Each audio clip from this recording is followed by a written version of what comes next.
At the college reunion, Mia got drunk. When Julian's best man, Connor, drove her home, he kissed her in the car. The Tesla's Sentry mode recorded everything. When Julian sent the video to Mia, she was in the kitchen, simmering the bone broth he liked. "Let's get a divorce," his text said. Trembling, Mia tried to explain it was just an accident.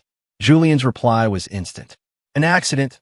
Like the night you had that stomach flu, and he was the one who brought you medicine. Was that an accident too?" The living room was lit by a single floor lamp, its amber glow barely managing to push back the heavy darkness. It sculpted the silent silhouette of Julian Blackwood, sunk deep into an oversized armchair like a cold, marble statue. The cigarette between his fingers had accumulated a long, precarious column of ash. The air was thick with the bitter scent of tobacco and a suffocating stillness. The hands on the wall clock slid past 11, the faint click of the mechanism jarring in the oppressive quiet. Finally, the sound of a key turning in the lock echoed from the foyer, followed by the soft opening and careful closing of the front door. The click of high heels on the hardwood was unsteady, betraying a drunken stumble. Mia was home. Julian didn't move. He didn't even look up. He just took a long, slow drag from his cigarette, watching the ember flare brightly in the gloom before fading, just like whatever was cooling in his chest. The ash finally gave way, falling silently onto the dark fibers of the designer rug. "Julian?" Mia's voice, thick and nasal, was a tentative probe into the vast silence of the room. She fumbled along the wall, searching for the light switch. Click! Blinding white light instantly banished the shadows, illuminating Mia in her current state. Her carefully styled hair was matted with sweat against her temples, her cheeks flushed an unnatural, feverish red. Her eyeliner was smudged, giving her a slightly ragged look.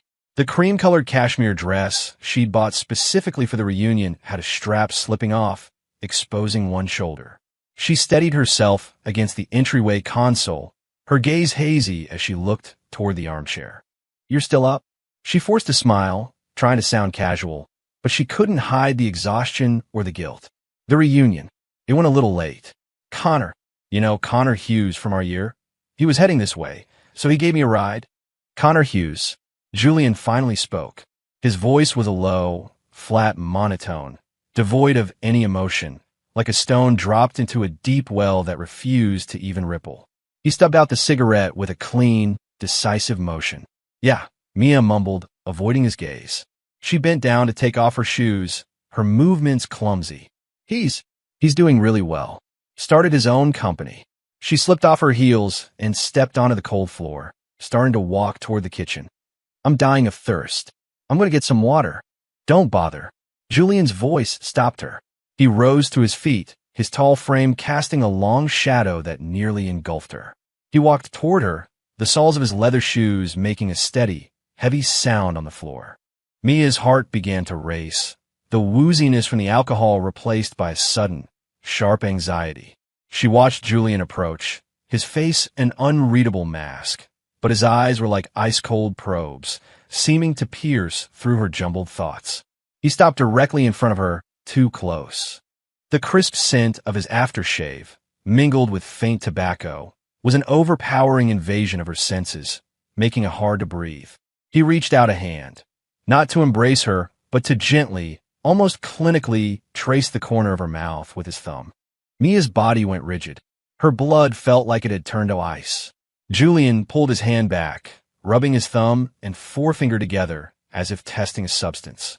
His gaze dropped to her lips, slightly swollen, with an almost imperceptible sheen of moisture, and held there for 2 full seconds. His expression was terrifyingly calm, like the dead surface of the ocean before a hurricane. "Your lipstick is smudged," he said, his voice perfectly level. But the words were a cold drill bit, boring directly into Mia's frayed nerves. The color drained from Mia's face, the last remnants of her drunken haze evaporating into a bone-deep chill. She instinctively clapped a hand over her mouth, her fingertips cold against her skin. She wanted to explain, to say something, but her throat felt like it was being squeezed by an invisible hand. A massive, suffocating panic seized her, rooting her to the spot. Julian said nothing more. He just gave her one last, deep look. It was a look that contained far too much for her to decipher. Disappointment? Resignation? Or something far more terrifying, a storm gathering on the horizon? He turned and walked toward his study. The heavy wooden door closed behind him with a soft click that sounded like a lock turning. Mia was left alone, standing under the harsh lights, freezing. Her hand fell away from her mouth. On her fingertips, she could still feel the ghost of his touch in a faint, foreign scent that wasn't his. She scrambled to the full-length mirror in the foyer. The woman in the reflection was pale and wild-eyed, and at the corner of her mouth, right where Julian's thumb had been, was the faint, smeared trace of a lipstick shade that wasn't hers. A horrifying, fragmented image flashed through her mind. The cramped interior of a car, Connor's face leaning in, his hot, alcohol-laced breath. Her stomach churned violently. She ran to the bathroom and retched over the toilet, but nothing came up. Only cold, undiluted despair, crawling its way up her spine. The next day was Saturday. A sharp line of sunlight pierced a gap in the blackout curtains, striping the floor. The dull, throbbing headache from the hangover was bad, but the crushing weight in Mia's chest was worse. Julian's look, his words, "Your lipstick is smudged," replayed in her mind like a curse. She got up early, forcing herself into motion. The rich aroma of a slow-simmered bone broth filled the kitchen. She'd woken before dawn to make it, carefully skimming the fat until the liquid was clear and fragrant. Julian had a sensitive stomach and a habit of skipping meals. This broth was one of the few things he'd willingly have. Mia carefully ladled a bowlful, setting it on the counter. She needed to do something, anything, to prove that last night was an accident, a complete loss of control. Taking a deep breath, she carried the bowl to the study. The door was ajar. She knocked softly. "Julian, I made some broth. You should have some while it's hot." Her voice was deliberately gentle, laced with a plea he couldn't miss. No response. She hesitated, then pushed the door open. Julian was sitting at his large desk, his back to her, facing his computer monitor. The morning light carved out the hard line of his profile, his jaw set tight. He seemed completely absorbed, giving no sign he'd heard her. "Julian," she called again, walking closer with the bowl. Just as she reached the desk, about to set the broth down, the screen of his phone lit up on the desk. Not a call, but a notification. The preview at the top of the screen was from an unsaved number. The message was just a single line, but it plunged into Mia's eyes like a poisoned, icicle frowny face video file. MP4. Mia's hand jerked. The hot bowl tilted, and broth sloshed over the rim, splashing onto a stack of documents and scalding the back of her hand. She cried out, fumbling to set the bowl down, frantically grabbing for a napkin. "Oh God, I'm so sorry. I didn't mean to," she stammered, her heart hammering so hard it felt like it would burst from her chest. That video file. What was it? A terrible, unstoppable thought began to bloom. Julian finally moved. He turned his head slowly, his gaze sweeping over the mess on his desk, over her reddened hand, and finally locking on her panicked face. His eyes were devoid of emotion, not even a flicker of annoyance, just a cold, all-knowing clarity. He ignored the spilled broth and the message on his phone. Instead, he picked up his own phone, his fingers moving with swift, unnerving precision. He looked back up at her, his stare as sharp as a scalpel. "Your phone," he said, his voice low and commanding. "Is it in the living room?" Mia's stomach plummeted. Fear made it impossible to think. She could only nod. In my purse." "Go get it," Julian ordered, his tone flat, but carrying the weight of a death sentence. Mia stumbled out of the study, her heart pounding a frantic rhythm against her ribs. She ran to the living room, her hands shaking too much to properly grip her purse, and frantically dug inside. The screen of her phone was lit up. A new message. The sender was Julian. The message contained only 4 words, but they felt like 3 branding irons searing into her soul. "Let's get a divorce." And below it, an unmissable auto-playing video thumbnail. The dim interior of a car. The man in the driver's seat was leaning over, one hand cupping her face, his lips pressed hard against hers. Her head was tilted back, her eyes closed. There was no visible resistance. In fact, one of her hands rested limply on his arm. The picture was so clear she could see the flutter of Connor's eyelashes. In the background, the familiar, amber glow of the street lamp outside their condo building was unmistakable. A roar filled Mia's ears. Something inside her head snapped. Her vision went dark at the edges, and the phone, feeling as hot as a live coal, slipped from her nerveless fingers, clattering onto the floor.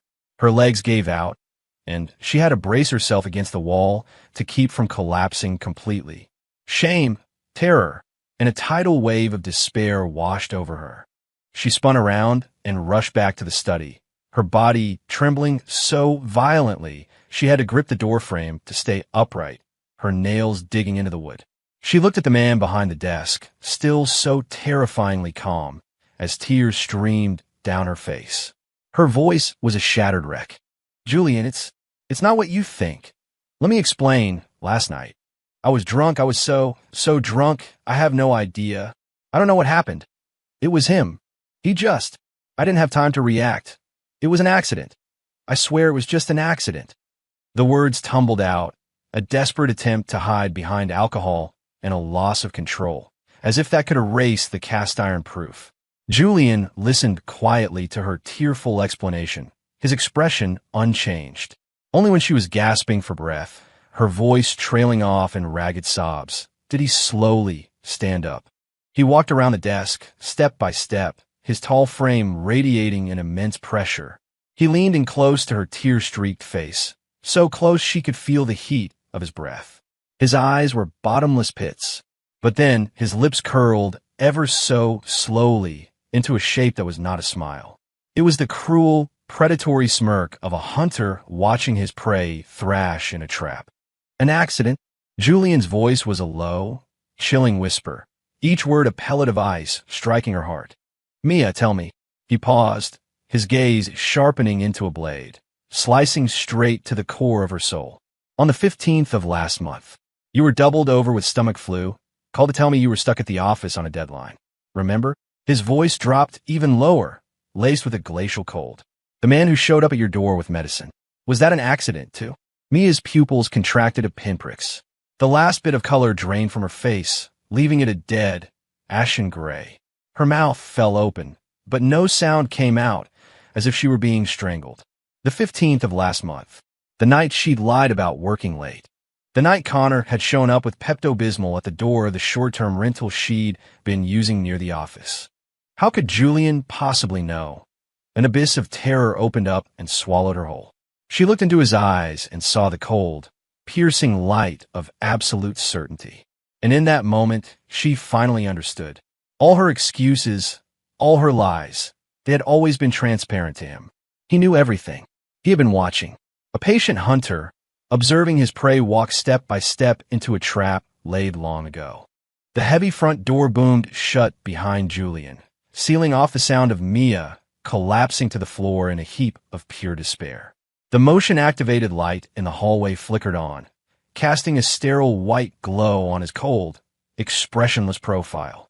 He walked straight to the elevator, his reflection in the polished steel doors a tall, solitary figure. As the elevator descended, the numbers changing silently, Julian took out his phone. The screen's light illuminated his deep-set eyes. He opened his contacts, found the entry for Davis, attorney, and pressed dial. The call was answered on the first ring. "Mr. Blackwood." The lawyer's voice was crisp and professional. "Davis," Julian said, his tone so steady it was impossible to guess his state of mind. He sounded like he was discussing a routine business matter. "The divorce agreement you prepared for me. It's time to move forward. The at-fault provisions. I want them applied to the fullest extent of the law. I also need a complete financial audit on her. Bank statements, brokerage accounts, and the last 3 years of books and contract from that little design studio of hers. As soon as possible." "Understood, Mr. Blackwood," Davis replied, asking no questions. "I have the preliminary documents ready. I can have a full asset report and the finalized agreement in your inbox by tomorrow afternoon. Regarding the evidence for the at-fault claim, the evidence is irrefutable." Julian cut him off. "I'm sending you a key video file. It will be more than enough." "Very good. I will ensure we secure your interest to the maximum legal advantage." "Good," Julian said and ended the call. The elevator doors opened into the underground parking garage. He walked to his black SUV, got in, but didn't start the engine. In the enclosed quiet, only the sound of his own steady breathing could be heard. He picked up his phone again, his thumbs swiping to open a secured, encrypted folder. Inside were several audio files, clearly labeled with dates. He tapped the most recent one, dated the 15th of last month. After a brief crackle, Mia's voice, weak and pained, came through the speaker. "Julian, my stomach is killing me. I'm still at the office. Have to get this deck finished. I don't think I'm going to make it home tonight. Don't wait up for me." He immediately played the next file. The background was noisier with the sound of traffic. Connor's voice, deliberately low and full of concern. "Mia, you okay? I brought the medicine and some hot soup. Open the door. Don't be stubborn. Seriously, what is wrong with Julian, leaving you alone when you're this sick?" Then, the sound of a door unlatching and Mia's stuffy voice. "How did you get here so fast? Come in. Keep your voice down." The recording ended. Julian switched it off, his face a stone mask. The audio had been captured by a micro-recorder he had placed outside the door of her temporary apartment. He had never intended to use it, until last night's dashcam video turned all his suspicions into cold, hard reality. He put the phone away and started the car. The engine rumbled to life, headlights cutting through the garage's gloom. He didn't drive toward the home he'd shared with Mia for 5 years. He drove toward the other side of the city, to a high-security penthouse few people knew he owned. In the days that followed, Julian vanished completely. He cut off every line of communication Mia had to him, leaving Davis as the sole, sterile point of contact. Mia's world imploded. She called Julian's number obsessively, only to be met with the cold, recorded message that his phone was off. She sent him an avalanche of texts, from hysterical denials and tearful pleas to humiliating apologies, all of which disappeared into a digital void. She even went to his office, only to be politely but firmly turned away by the front desk, who informed her that Mr. Blackwood is traveling on business indefinitely. Desperation was a vine, wrapping around her, tightening its grip. Her only outlet was calling the lawyer. "Mr. Davis, please, I'm begging you, just let me see him, just for 5 minutes. I can explain everything." Mia's voice was raw and cracking. "Ms. Collins," Davis's voice was always the same, impersonal, clinical. "Mr. Blackwood has made his position clear. A meeting is not necessary at this time.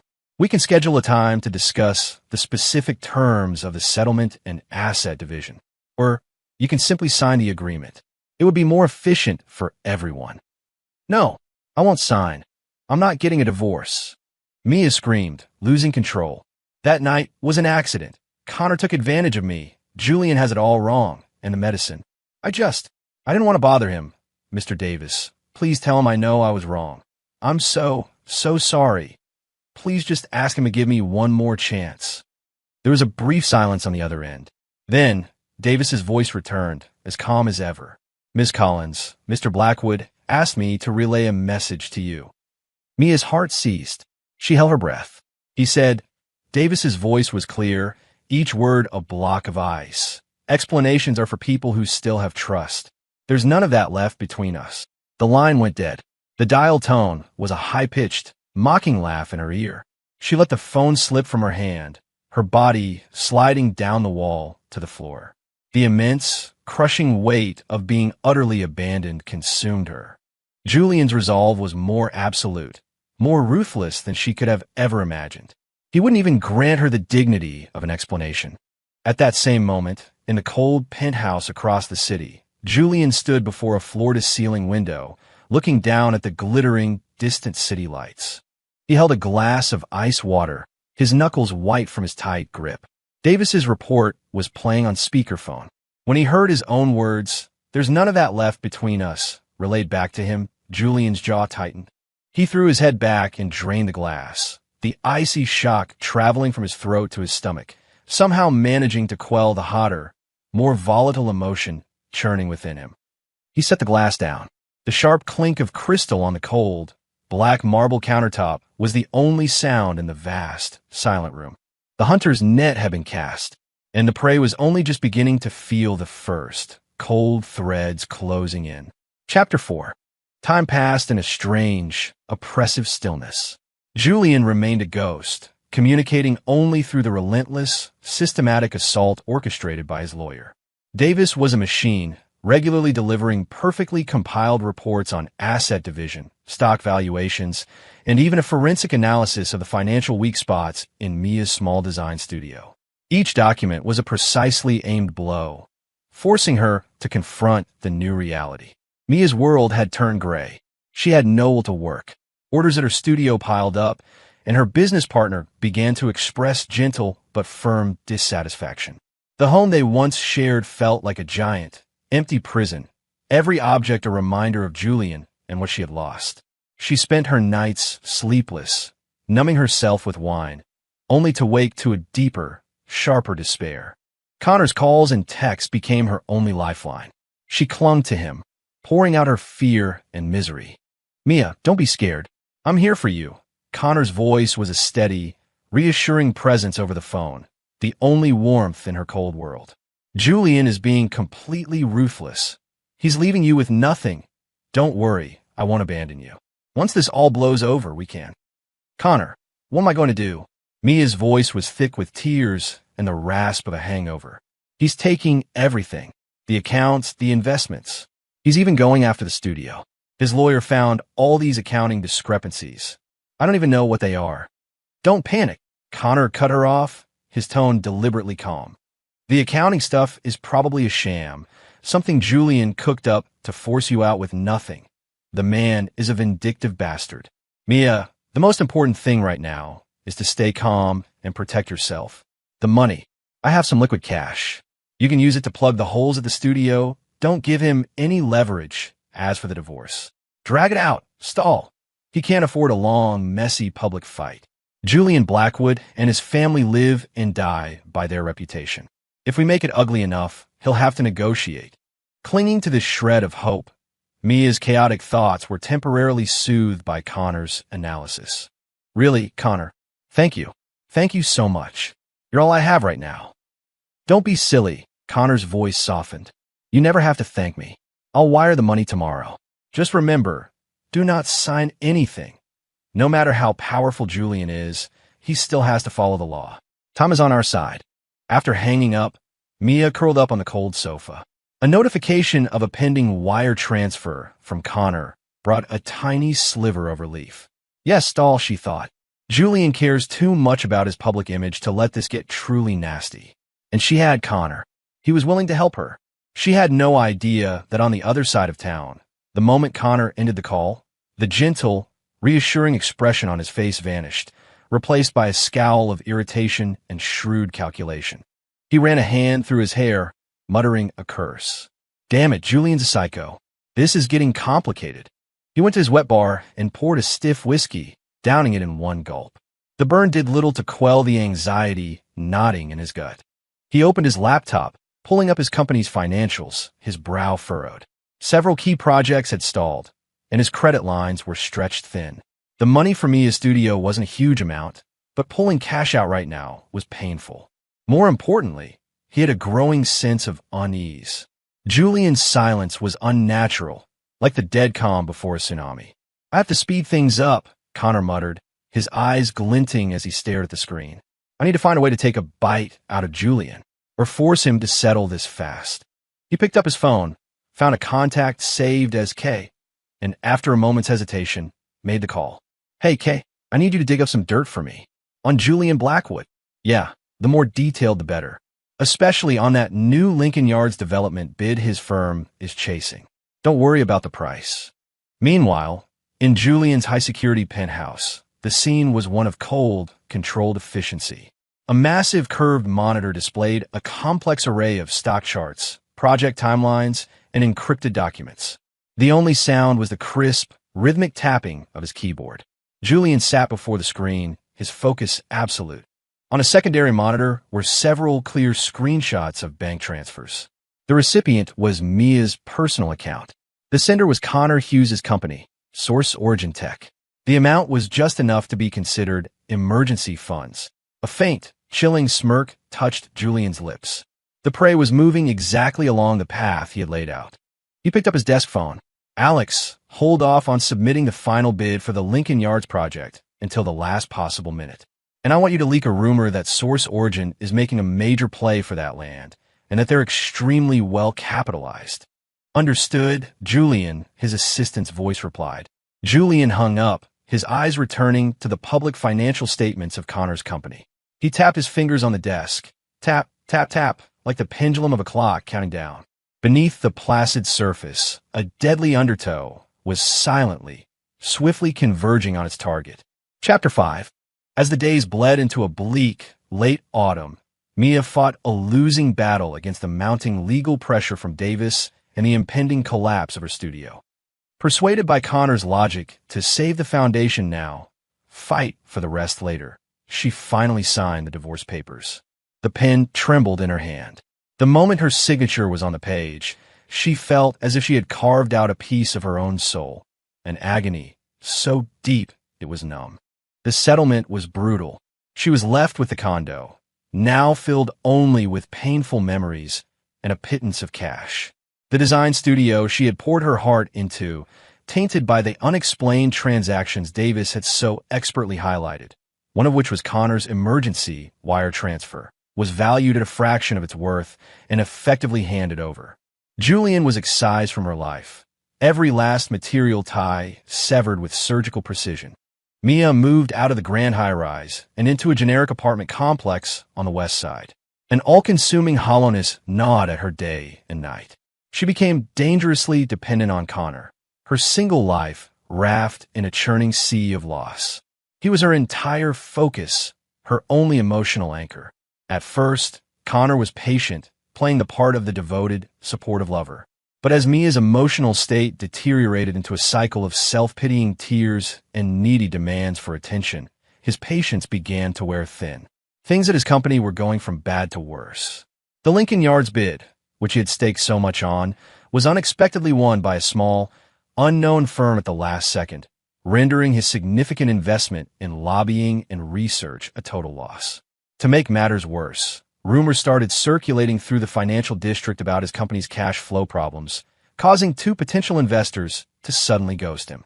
Overwhelmed and furious, Connor found Mia's constant despair increasingly irritating. "Mia, for God's sake, can you stop crying for one night?" he snapped during dinner, throwing his fork down as he looked at her red-rimmed eyes and untouched plate. "It's done. It's over. What good is crying going to do? Julian is out to destroy us. We need to be thinking about how to fight back, not sitting here feeling sorry for ourselves." Startled by his sudden anger, Mia's eyes welled up again. "Fight back? How? He won't even look at me. He acts like I have the plague. I have nothing left, Connor. I only have you. And lately you've been so cold to me." "I've been cold." Connor's voice rose, laced with suppressed rage. "My company is about to go under because of that bastard. I'm out every single day, begging for meetings, trying to secure funding, and I'm losing my mind. Then I come home and have to listen to you whine and complain. Mia, I'm a person too. I get tired." "You're yelling at me?" Mia looked at him in disbelief, as if seeing him for the first time. "Connor, you were the one who said you'd always be here for me. You were the one who said Julian was a monster, and now you're tired of me. Is that it? Am I dragging you down? Am I not worth the trouble now that I'm broke? You're being irrational." Connor shot up from his chair, its legs scraping loudly against the floor. "Do you have any idea how much money I've spent, how much risk I've taken on for you? And this is what I get? Mia, wake up. We're in this together now. Julian was never just coming for you. He's getting revenge on both of us." "Revenge?" Mia let out a bitter laugh, tears streaming down her face. "He's getting revenge on me, and I deserve it. I cheated on him. But you, Connor, did you really come find me at that reunion out of the goodness of your heart? If I wasn't married to Julian Blackwood, would you have even given your old classmate a second look?" The question was a dagger, slicing through the thin veneer of affection and solidarity between them. Connor's face turned ugly, his eyes narrowing as his chest heaved with fury. "Mia," he said through clenched teeth, "say that one more time." Terrified by the menace in his eyes, Mia choked back the rest of her words, her anger collapsing into broken sobs. A dead silence fell over the room, filled only by her quiet weeping and Connor's ragged breathing. The romantic spark of their reunion, the fantasy of a second chance, had been shredded by the brutal weight of reality, leaving only the ugliness of blame and the cold poison of suspicion. Under the immense, invisible pressure applied by Julian, the first deep, irreparable crack had appeared, and they had no idea it was only the beginning. Chapter 6. The first cold front of winter swept through Chicago, the wind like a razor against the skin. Connor Hughes clutched his overcoat tighter, his face grimmer than the weather as he strode into the lobby of the high-rise that housed Source Origin Tech. Everything was going wrong, as if an invisible hand were tripping him up at every turn. As he reached the elevator bank, his phone buzzed violently. It was Frank, his CFO, his voice trembling with a panic Connor had never heard before. "Connor, it's bad. It's really, really bad." A lead weight dropped in Connor's stomach. "What is it, Frank? Spit it out." The IRS, the Criminal Investigation Division, is here." Frank stammered. It was a raid, a whole team of them, the guy in charge. "It's the head of the whole regional office. They've sealed off the accounting department, confiscated every server and hard drive," they said. They said they received a credible, detailed tip that we're engaged in major tax evasion. "What?" Connor's head swam, the world tilting as if he'd been hit by a sledgehammer. He gripped the cold steel of the elevator frame to steady himself. "A tip from who?" "Find out who the hell it was." "I don't know, Connor. They won't say anything." "What do we do?" the lead agent said. "From a preliminary look, the problems. They might be significant." Frank's voice was filled with despair. Connor's heart plunged into an icy abyss. Tax evasion, the sword of Damocles hanging over every growing company. If they proved it, he faced crippling fines, back taxes, or worse. He couldn't let his mind go there. In the rush to expand, Source Origin hadn't exactly been squeaky clean with its books. He thought he'd covered his tracks. How could this happen? "Stay calm. I'm on my way up." Connor forced the words out, though his own voice was shaking. He lunged into the elevator, jabbing the button for his floor. His mind was a tangled mess. Who would do this? A competitor? Or the name slithered into his brain like a viper. Julian. At the same time, in a rundown apartment on the west side, Mia stared at her laptop, her fingers frozen over the keyboard as she tried to edit her resume. After the divorce, she'd tried to start over, but the name Blackwood was an invisible brand on her, making her toxic in the local design community. Most of her applications received no reply. The few interviews she landed ended with a subtle shift in the interviewer's eyes the moment they learned of her previous marriage. An email notification chimed. The sender was HR at Catalyst Creative. A flicker of hope ignited in her desolate eyes. It was a small but promising agency she'd interviewed with last week. With a trembling hand and a pounding heart, she clicked it open. It was not a job offer. The body of the email contained a single, cold line of default text. Attachment. Regarding the personal history of Mia Collins. Mia's heart skipped a beat. A chill snaked up her spine. She clicked on the attachment. It wasn't a document. It was a zip file. When she extracted it, her screen was filled with crystal-clear images. The first was a shot of Connor's Tesla parked outside her old condo building. The next was a high-resolution screenshot from the dashcam video that had destroyed her life. The image of Connor kissing her, zoomed in, frozen in time, utterly damning. Then came the text messages. Screenshots of conversations between her and Connor, her profile picture clearly visible. They spanned months, from before the divorce to just recently. "Mia, my stomach is killing me. He's not coming home again tonight. Connor, send me the address. I'll bring you something. Don't worry, I'm here. Mia, post-divorce Connor, I got the wire transfer. Thank you. I don't know what I would have done without you. Connor, don't be silly.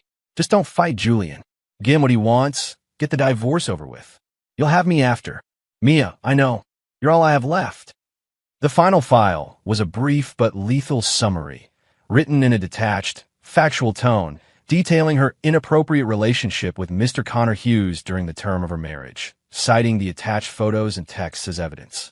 There was no signature. A roar filled Mia's ears. All the blood rushed to her head, then drained away, leaving her limbs icy and numb.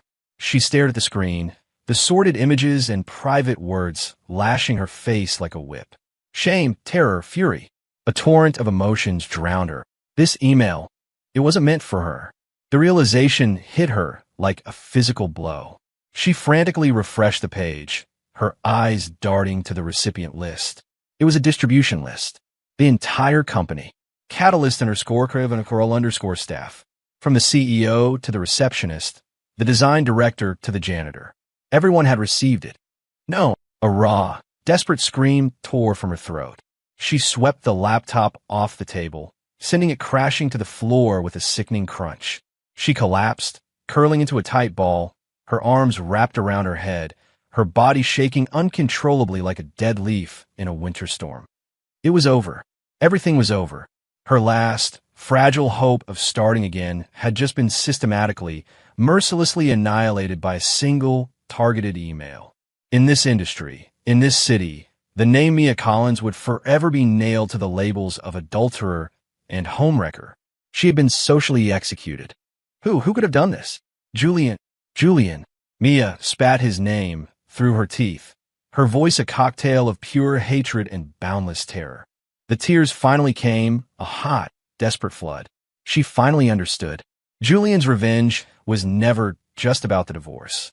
He wanted to utterly ruin them. He wanted them to know what it felt like to be ground into the dirt, with no hope of ever getting up again. Chapter 7. The wind howled, whipping dead leaves across the plaza. In the heart of Chicago's business district, the atmosphere outside the Source Origin Tech building was colder and more brutal than the weather. Several black government sedans were parked at the curb, their presence a silent, ominous warning. Men and women in professional attire, credentials clipped to their belts, moved in and out of the building, carrying sealed boxes and computer towers. Building security kept their distance. A crowd of employees huddled nearby, whispering, their faces etched with fear and uncertainty. Did you hear? They took Connor away. No way, really? This is insane. It's true. The head of the IRS division was here himself. They took everything. I heard the amount of unpaid taxes is astronomical. Oh my God, is the company going under? What about our paychecks? It's already blowing up online. It's trending on Twitter. Source Origin tax fraud, CEO Connor Hughes detained, were famous, but for all the wrong reasons. The whispers were like icy needles, pricking at the skin of every employee. Panic was spreading like a virus. High above, in what was once Connor's spacious corner office, chaos reigned. Papers were strewn across the floor, drawers hung open. 2 IRS agents were conducting a meticulous search. Connor sat slumped on a sofa, his hands cuffed in front of him, the arrogant energy he once radiated completely gone. He stared blankly out the window at the gray sky, his lips cracked. He looked like he had aged 10 years overnight. An agent approached the man in charge, holding a USB drive and a leather-bound ledger found in a hidden compartment of the safe. Sir, we found it. Encrypted drive and a handwritten book. Looks like an off-the-books ledger for undocumented expenses and consulting fees. The division chief took the items. He flipped through the ledger, his eyes narrowing as he scanned the sensitive names and figures. His expression grew even harder. He snapped the book shut and looked at the ashen-faced Connor. Mr. Hughes, the evidence is overwhelming. You're coming with us. I suggest you cooperate fully. Connor flinched but said nothing. He just closed his eyes in utter defeat. He knew it was over. Source Origin was over. Julian, you magnificent, ruthless bastard. This was no coincidence. The detailed tip leading them directly to his most damning secrets. Who else could it have been? As Connor was led out, head bowed in humiliation, past the desks of his terrified employees, his phone rang. One of the agents frowned, but gestured for him to answer it, switching it to speakerphone. Mia's voice, hysterical and venomous, shrieked through the phone, so loud that the entire silent office could hear every word. Connor, you son of a bitch, this is all your fault. If IT wasn't for you, I wouldn't be in this mess. Julian is destroying me, and he's destroying you. Are you happy now? You ruined my life, and now he's ruining yours. We're done. It's all over. I hate you. I hate you so much. The shrill, hate-filled tirade echoed through the open-plan office like a death knell. Every employee stared, mouths agape. Connor's face flushed a deep, mottled red, then went sickly pale. A vein throbbed in his temple. He was drowning in shame. He tried to end the call, but his hands were cuffed. "Shut up, Mia, you crazy bitch." Connor roared back into the phone, his voice distorted with rage and humiliation. "You're the one who came on to me. Don't you dare play the victim now. Without me, you'd be homeless. You'd be." "That's enough. Take him away," the chief ordered, his face a mask of disgust. An agent immediately ended the call and shoved the struggling, shouting Connor into the elevator. The door slid shut, cutting off Connor's contorted face and Mia's echoing curses. But in the office, the silence was shattered by a new, more frantic wave of whispers and panic. "Oh my God, so it was true about him and that woman. Did you hear what she said? They messed with Julian Blackwood. That explains it. No wonder the IRS came knocking. This is a nightmare. What are we going to do?" The company was collapsing, and its people were in free fall. And Connor and Mia, the couple whose affair had been rekindled at a college reunion, had finally, under the cold, precise pressure of Julian's revenge, torn each other to shreds in the most public way imaginable. Their names, forever linked to fraud, adultery, and ruin, were now nailed to a public pillar of shame. Chapter 8. The winter sun slanted through the floor-to-ceiling windows of the CEO's office atop the Blackwood Group Tower, bright but without warmth. The air smelled of expensive coffee and was so clean it felt sterile. Julian sat behind his massive desk, dressed in a perfectly tailored dark gray suit. On his monitor, a clipped segment from a business news channel was playing. On screen, Connor Hughes was being frog-marched out of his office building by federal agents. Head down, the glint of handcuffs unmistakable. A reporter's excited voice narrated the scene. Source Origin Tech is accused of multi-million-dollar tax fraud. CEO Connor Hughes has been taken into custody, and the company's assets have been frozen, pending liquidation. The scandal has also brought to light an alleged affair with a Ms. Mia Collins, the ex-wife of prominent local businessman Julian Blackwood. The screen cut to a montage of headlines from news sites and trending topics on X. Source Origin CEO arrested in massive tax fraud scheme. Insider, the affair that brought down a tech company. Hughes and Blackwood's ex-wife. Adultery plus tax evasion. A cautionary tale of two college sweethearts. Julian Blackwood's ex-wife socially executed in leaked email scandal. The comment sections were a cesspool of scorn, mockery, and schadenfreude. What a mess. The cheaters deserve each other. Feel bad for Julian Blackwood. First he gets cheated on, then he has to deal with this trash. Mia Collins? The one who got dumped and immediately latched on her old flame? Serves her right she can't find a job. Connor Hughes is an idiot. You don't run a scam and flaunt a mistress at the same time. Enjoy federal prison. Not gonna lie, Julian's revenge game is cold, but I'm here for it. Julian watched without expression, his gaze as placid as if he were reviewing quarterly earnings. He picked up a remote and silenced the monitor. The office returned to its tomb-like quiet. His desk phone chimed. He pressed the speaker button. "Julian," his assistant Alex said, "Mr. Davis is here. Send him in." The door opened and Davis entered, carrying a leather briefcase. His face was a mask of professional calm, with just a hint of satisfaction in his eyes. "Mr. Blackwood." Davis nodded. "Have a seat." Julian gestured to the chair opposite his desk. Davis sat and retrieved a folder from his briefcase, sliding it across the polished desk. "Mr. Blackwood, this is the final decree from the family court regarding your divorce. The ruling fully upholds our proposed settlement, affirms Ms. Collins as the at-fault party, and finalizes the asset division as originally stipulated." He produced another file. Furthermore, the civil suit against Connor Hughes and Source Origin for defamation and corporate espionage, leveraging his relationship with Ms. Collins to attempt to gain proprietary information, has been officially filed. The chain of evidence is airtight. A favorable judgment is a certainty. Julian's eyes scanned the documents, with their bright red court seals, without a flicker of emotion. He picked up a pen and signed his name on the decree where required. The nib scratched against the paper, a crisp, final sound.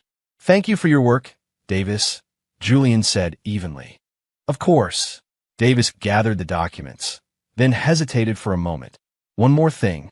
On Ms. Collins's behalf, a request has been made through back channels. She would like to see you. She said. She wants to apologize. Julian picked up his coffee cup, his long fingers tracing the warm ceramic. He stared down into the dark liquid, the rising steam obscuring the expression in his eyes. A few seconds of silence stretched into an eternity. Then he looked up at Davis, his gaze clear, cold, and utterly unwavering. No, he said. The word was quiet, but it held the finality of a guillotine. There's nothing to talk about. Davis nodded, understanding perfectly. I'll handle it. He said nothing more, stood, and left. The office door clicked shut, once again sealing Julian inside his bright, empty, silent world. The last loose end had been tied. Chapter 9. Night fell, wrapping the city in a glittering, cold blanket of light. Julian bypassed his driver and drove the black SUV himself, leaving the bustling downtown core behind. The car moved through the neon-drenched streets, eventually turning into the quiet, heavily secured entrance of an exclusive suburban enclave. This was another one of his properties. After the divorce, he had moved here. Unlike the condo he had shared with Mia, this house was larger, emptier, and colder. The sprawling, manicured lawn was filled with perfectly trimmed but lifeless evergreen shrubs, standing silent in the winter wind. Julian parked in the garage, unlocked the door with his thumbprint, and pushed it open. Motion sensors bathed the foyer and the vast, echoing living room in a soft glow. There was no smell of simmering broth, no sound from a television, no warm lamp left on for him. There was only dead silence and the sterile, chemical scent of new furniture and fresh paint. He took off his overcoat and tossed it onto a coat rack, the soft thud of the fabric startlingly loud in the quiet. He didn't turn on the main lights, navigating by the dim ambient glow toward the far end of the living room, to the massive wall of glass that overlooked the back garden. Outside, the neighborhood's landscape lighting illuminated a sterile, perfect scene. Far in the distance was the hazy glow of the city. The glass acted as a giant, black mirror, reflecting his own indistinct, solitary figure. Julian stood before the window and pulled his phone from his suit pocket. The screen's light illuminated the sharp line of his jaw. He opened a news app. The headlines were still there, pinned to the top of the local section. Source Origin begins bankruptcy proceedings. Connor Hughes indicted on federal charges. Mia Collins reportedly leaves Chicago after public scandal. The comment sections were still active, a rolling tide of derision and armchair justice. He scanned the words impassively, his thumbs swiping through the noise. He didn't click on any of them, as if he were simply clearing junk notifications. Then he pressed and held the power button. A prompt appeared on the screen, power off. His thumb hovered over the red confirmation icon for less than a second before pressing down firmly. The screen went black. The last point of light in the room vanished. The world seemed to fall into a profound, heavy darkness, leaving only the faint, distant city glow to cast a weak silhouette at his feet. Julian stood there in the dark, a statue dissolving into the night, clutching the phone that would no longer bring him any news of those two people. There was no sense of emptiness, as he might have expected, nor was there the triumphant ecstasy of revenge fulfilled. There was only one feeling, rising with absolute soul-deep clarity from a body that had been coiled tight for months. Relief. The pure, unburdened relief of a man who had finally set down 1,000-pound weight, who had severed the last, rotting tether to his past. It was like a blocked artery suddenly clearing, a lungful of stale air finally expelled. The string that had been pulled taut since the moment he first saw that dashcam video had, at long last, snapped. He felt a lightness he hadn't realized he'd forgotten, spreading from the soles of his feet through his entire body. In the darkness, the corners of Julian's mouth began to pull upward, slowly, almost imperceptibly. It was not a smile. It was more like an involuntary muscular response. The curve was shallow and cold, like a fissure cracking across a frozen lake, revealing the black, bottomless water beneath. Yet, deep within that cold expression, a strange, almost feverish light flickered. A flicker of excitement. It was the feeling of a master strategist at the end of a long and brutal chess match, observing his opponent's king in ruins, the board utterly decimated. The cold, thrilling satisfaction of perfect calculation and absolute control. He had anticipated every move, manipulated every reaction, and watched as his targets struggled, broke, and tore each other apart in the trap he had so meticulously designed. The process itself, the act of total domination leading to total destruction, filled him with a strange and chilling exhilaration. He had won, completely and mercilessly. The city lights outside glittered like a sea of distant, cold stars. They reflected in his dark eyes, but lent them no warmth, only a hard, inorganic sheen. Julian took one last look at the prosperous, lonely night, then turned away from the window without a second thought. His tall silhouette melted into the deeper darkness of the house as he walked, his steps steady toward its empty heart. The cold, excited curve remained on his lips, a secret brand, the dark emblem of his victory. The weight of freedom, it turned out, was so very cold, and so utterly intoxicating,